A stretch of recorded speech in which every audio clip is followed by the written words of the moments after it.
Welcome to The Cognitive Performer, the show where I decode the brain to help you perform better, live deeper, and think a little clearer. The podcast where you learn to work with your brain, not against it. I'm your host, Marco Rigazio. So, what do you say? Let's get into it. Ever hear someone say dopamine is the pleasure molecule? Yeah, me too. It's catchy, it's everywhere, and it's not quite true. In fact, it might be the single biggest misconception we have about how the brain works. Because dopamine isn't just about feeling good, it's about deciding what matters, what's worth focusing on, what deserves your time, energy, and attention. So today, I'm going to crack open that myth and take a deeper look into what dopamine is actually doing in the brain. And along the way, I'll explore how it impacts your ability to focus, your working memory, and even your overall intelligence. Plus, I'll look at what happens when the system goes out of balance and how to recalibrate it.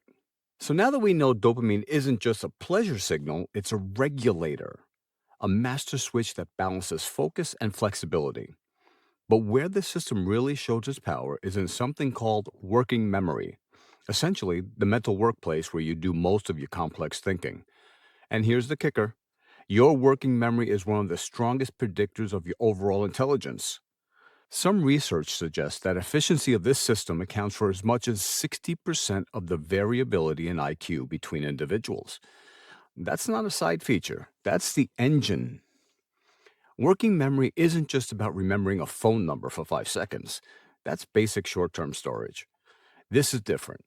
Working memory is what you use when you're actively juggling ideas, solving a problem, forming a sentence, or making a plan while holding key pieces of information in your head. Imagine it like a mental workbench. You're not just storing tools, you're using them, shifting them around, testing how they fit together. And dopamine? Dopamine decides what stays on that bench and when it's time to clear it off and start fresh. Now, here's where things get a little more interesting. Dopamine communicates through different receptors in the brain, specifically D1 and D2 receptors. And these two play opposite roles in managing your attention and mental flexibility. D1 receptors help stabilize your focus. They lock a solution into working memory so you can keep working with it. D2 receptors help you pivot. They allow you to drop what isn't working and try a new approach. This dynamic is what keeps your mental workbench clear and adaptable. But like most things in biology, more isn't always better. Dopamine follows what's called an inverted U curve when it comes to working memory and attention. Too little, you're scattered and unfocused. Too much, you're rigid and tunnel visioned. There's a sweet spot in the middle where the brain is both stable and adaptable. That's the zone high performers live in. And dopamine is one of the main chemicals keeping them there. Think about it: a voice actor trying to adjust tone mid script while remembering client directions. Working memory.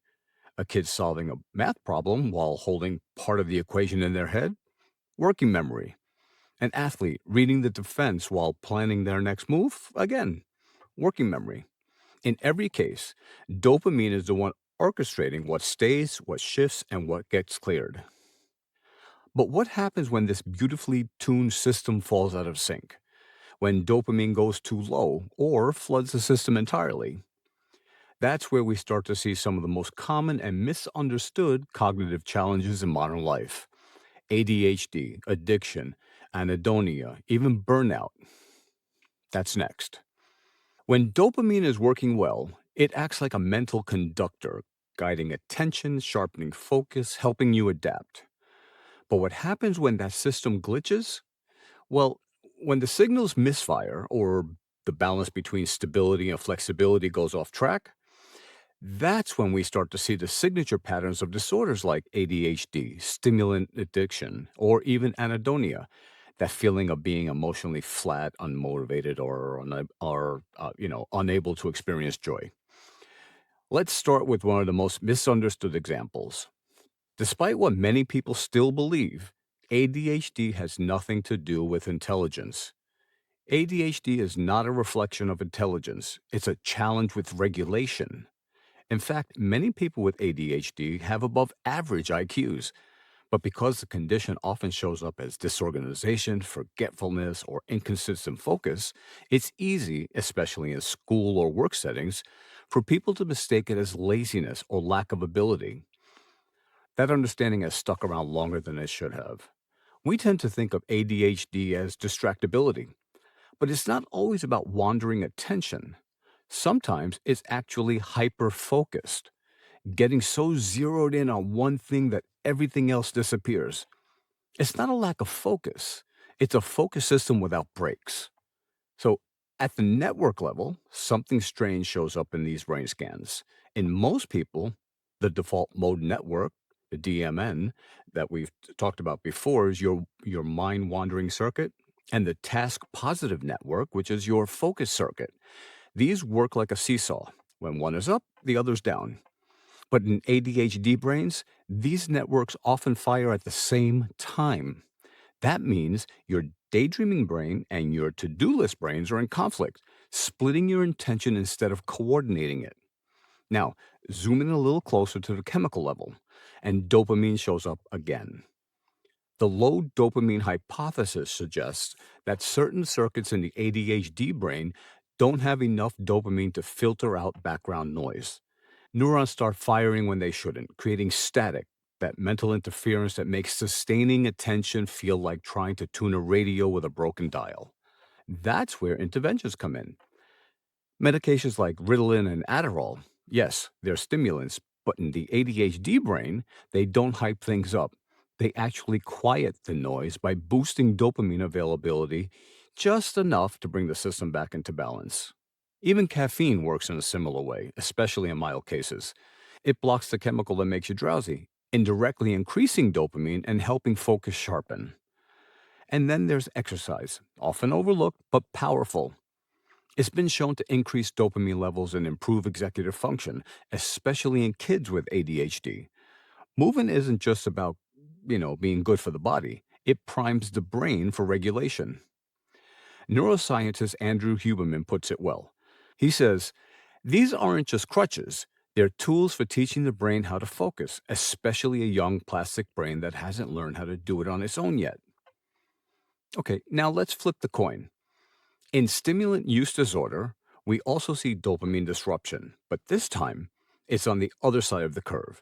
Instead of too little dopamine, the brain is flooded repeatedly by substances that hijack the reward system. PET scans show a stark difference in people with stimulant addiction. D1 and D2 receptor levels are lower in key regions of the brain. The ability to shift focus, update behavior, and regulate impulse is compromised. The more these receptors are depleted, the harder it becomes to change course over time, even when the person wants to. And here's the hard truth: addiction often starts as a search for clarity. For many, stimulants aren't about chasing euphoria, they're about trying to feel normal, to focus, feel awake, and stop the noise. But the system burns out under constant overuse, and the very thing that used to bring control now creates chaos. So, whether it's too little dopamine, too much, or the wrong kind in the wrong place, the result is the same. The brain struggles to regulate itself. But dopamine's influence doesn't stop at attention or impulse control. In fact, some researchers believe we've misunderstood the root of motivation itself. What if the real issue isn't wanting, but arousal? Not that kind, you dirty minds. That's where we're headed next. We often hear dopamine mentioned in conversations about motivation, like it's the magic chemical that makes you want to do stuff or helps you push through resistance. And sure, there's a grain of truth to that. But if you dig deeper, the story is way more interesting because it's not always about how badly you want something. Sometimes it's about whether your system is even awake and ready to move. There's a classic experiment that drives this home. Researchers gave rats a drug that specifically blocked their D1 dopamine receptors, the ones tied to focus and goal maintenance. At first, the rats still worked for rewards, but over time, their performance collapsed. They didn't try anymore. They looked lethargic. Now, here's the twist: the researchers didn't offer a bigger reward, they didn't change the task. They simply picked up the rats for a few seconds, handled them, added a little stimulation, And almost instantly, the rats snapped back to life, performing at near perfect levels before gradually taping off again. They weren't unmotivated, they weren't lazy, they were just chemically underpowered. So the idea is part of what's now called the arousal motor hypothesis. It suggests that dopamine's primary role isn't about craving or wanting. It's about helping you wake up, engage, and physically act on your environment. In this framework, dopamine is less like fuel for drive and more like engine oil. Without it, the system can't even start, no matter how badly you want to move. There's an even more dramatic example of this called paradoxical kinesia. It shows up in lab animals with dopamine depletion, animals that have been given a condition called Parkinsonism.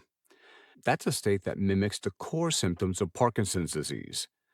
Now, when most people think of Parkinson's, they picture shaking and tremors. But actually, the bigger issue is the inability to initiate movement. The brain just doesn't have the chemical signals to get things going.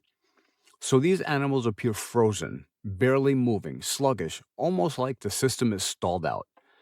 But then something happens, an intense, unexpected stimulus, a sudden blast of cold air, a loud noise, or being handled briefly.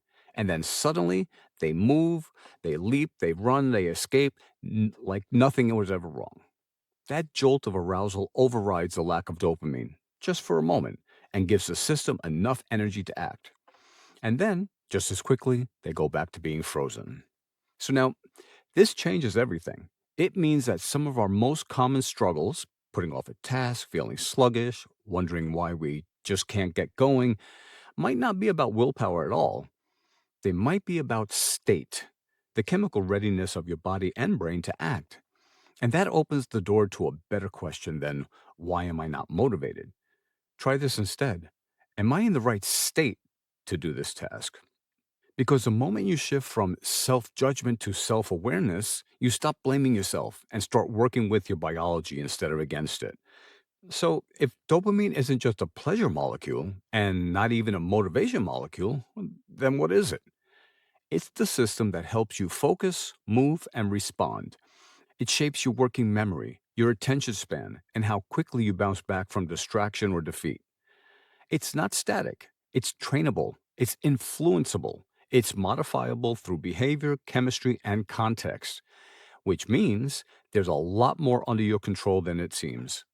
You're not broken, you're not lazy, you're not weak willed. You might just be a system waiting for the right signal. Okay, a little sidebar comment here. If you've ever rolled your eyes at a study and thought, yeah, but that was in rats, you're not alone. I get it. We're clearly not rodents. But there's a reason rats are used in neuroscience and behavioral research more than almost any other species. The brain architecture, especially in areas tied to dopamine learning and attention and motivation, is surprisingly similar to ours. But beyond that, rats make it possible to do something that's nearly impossible in humans. You can run long term, tightly controlled experiments. You can precisely change one variable at a time: dopamine levels, diet, sleep, stress, without the chaos of real life interfering. And you can study effects across the whole lifespan in months, not decades. Of course, human research is always the end goal, but without rodent models, we wouldn't have most of the treatments we rely on today. So, no, you're not a rat.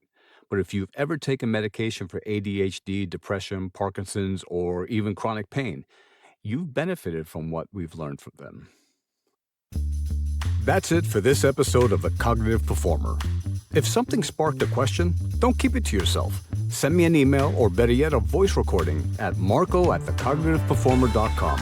I'd love to feature your question in an upcoming episode. If you haven't already, be sure to follow the show and grab the free newsletter at thecognitiveperformer.com for bonus insights every 2 weeks. Thanks for listening, and I'll catch you next time.